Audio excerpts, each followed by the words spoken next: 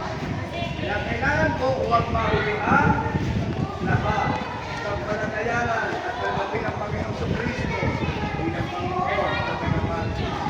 Panginoon ka ulit ay ang kamay. Ito. Yan lahat. Praise the Lord. Praise the Lord. Praise the Lord. Okay? Ito ang magaling ng Bible. Ang sumasampalataya ay may buhay na wala hindi nakakatulad. Hindi nakakatulad nila sa mga from wicked back into heaven. From wicked back to heaven.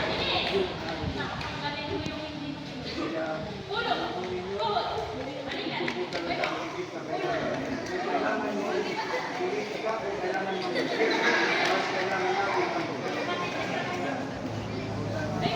kailangan natin ang gobyerno hindi pwede magbigay ng buhay ng mga kapwa. Ang gobyerno hindi pwede magbigay ng Diyos. Pero ang Diyos kaya magbigay. Amen? Ito, tayo manalangin. Will you repeat after me kung ano yung aking prayer?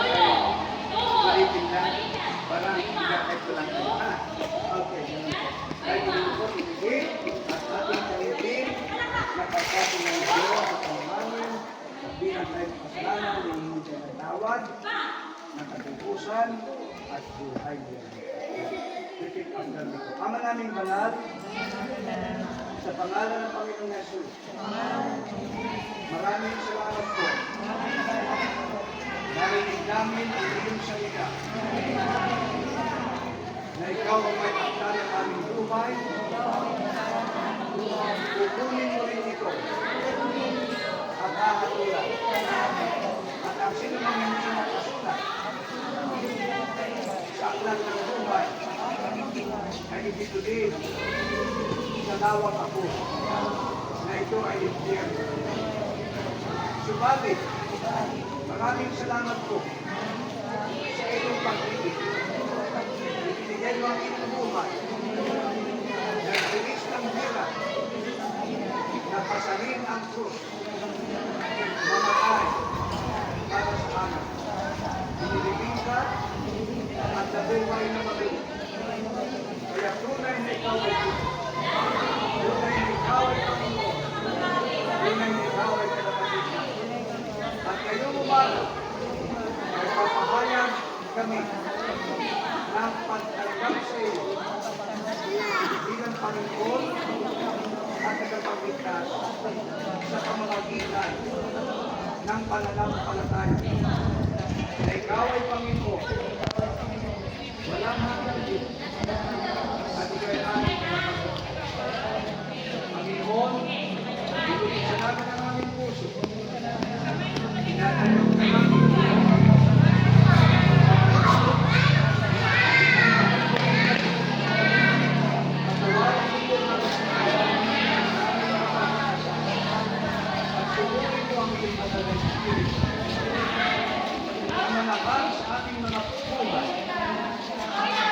Upang kami ay magiging anak at ikaw ay aming Panginoon. Aming inaakit todo ang iyong pangako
Isa pa. Kutsara, kutsara.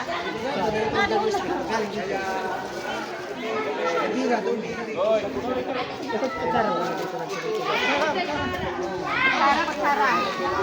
Po kayo doon, po na. Oh, wait lang ha. Ito to. Oh, doon sa tabi. Dandahan. Dandahan. Dandahan. Kaya mo? O, kutsara. Sige. O, kutsara, kutsara.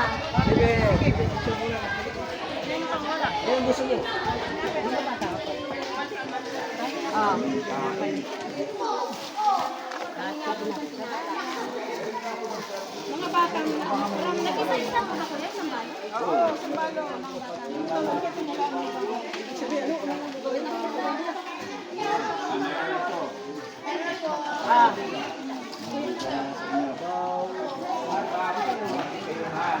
Bababalik pa sa lugawan.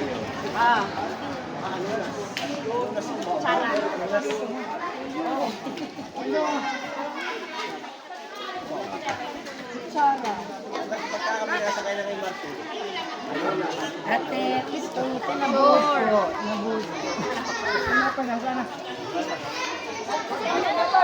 Pwede ba po isa pa? Ika na po, kung sino pang may gusto.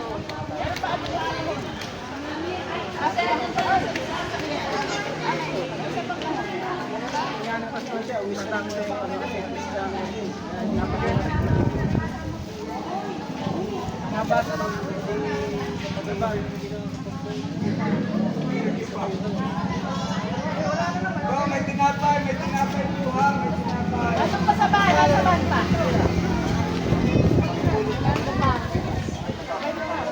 Pasok pa natin.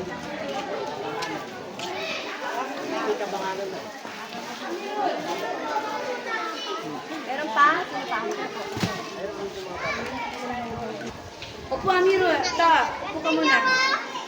Ito, dito ka muna. Upo ka dyan. Kunyong, upo ka. 1, 2, Axel, tingin. 1, 2, tingin. Saira. Ganda. Saira. Tutibit nag-iisa ka dyan. Ah, ito lang ang kasama dyan. Kain ka na, masarap yung lugaw. Ha? Kain ka na.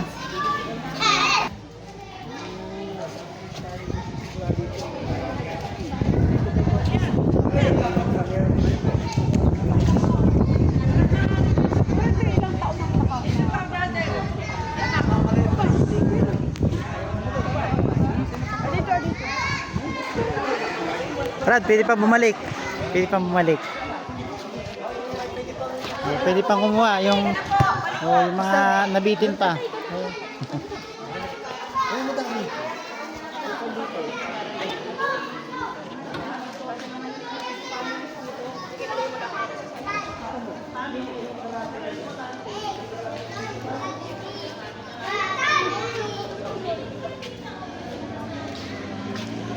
Kaway mo na, kaway. Tinapon!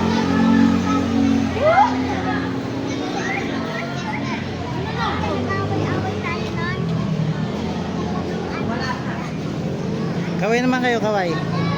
Yan.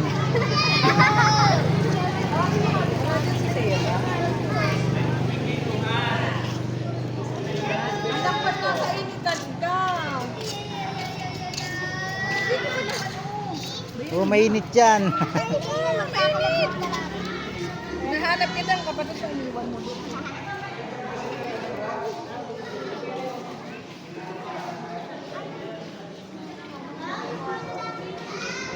Masarap, pwede pa kayong kumuha doon. Pag nabitin kayo. Marami pa doon. Bilisan nyo. Hindi, dandahan lang, baka mapasok kayo.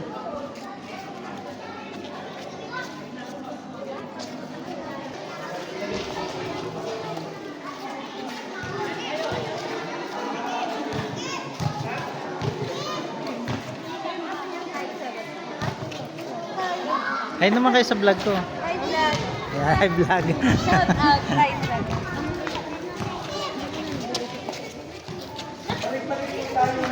Oh, may tayo mo pakita sa vlog ko.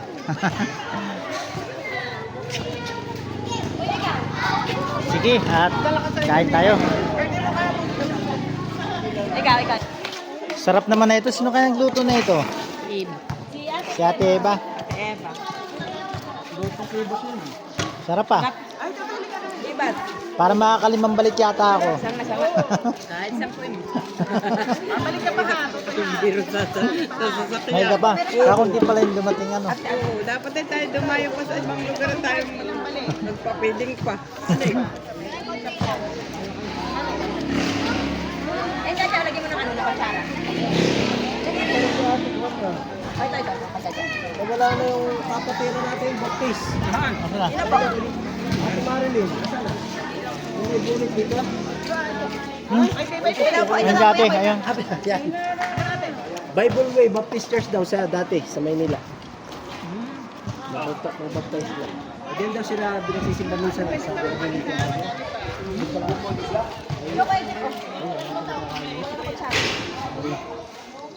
Sabi ko yung kumuha pa sila. Baka na yun. Pastor, tinapay po.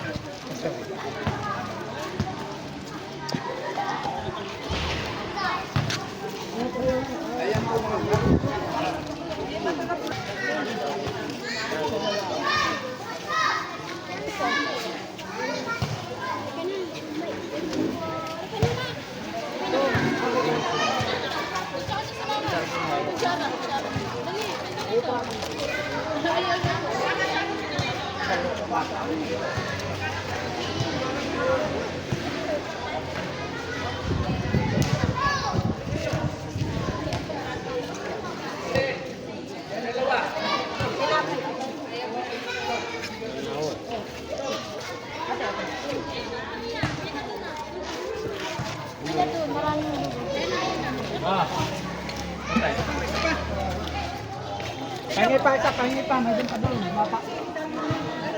Sa ising. Ay, isa, pahingi isa.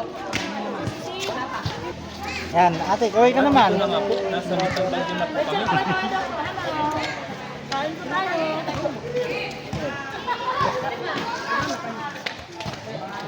Mukhang makakalimang balik pa ako.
Ayan guys, ang sarap ng kain ng mga bata.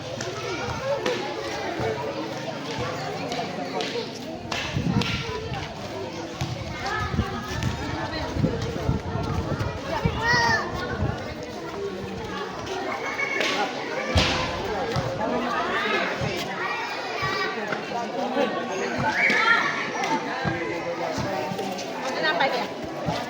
Ilan?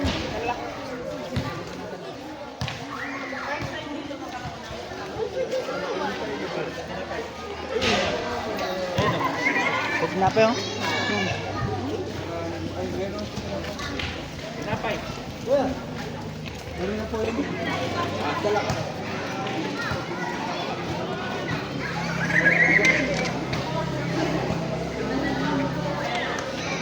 Baka mapadaan pa tayo sa Kawayan. May isang kaldero pa doon. Tag-isa na lang muna eh.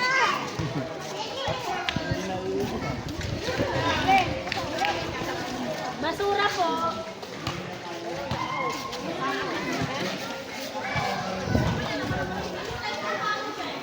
Kaya na? Ito ba? Ayun na, ayun, makurang mundo. Ayun, kaya rin. Ayun. Ito.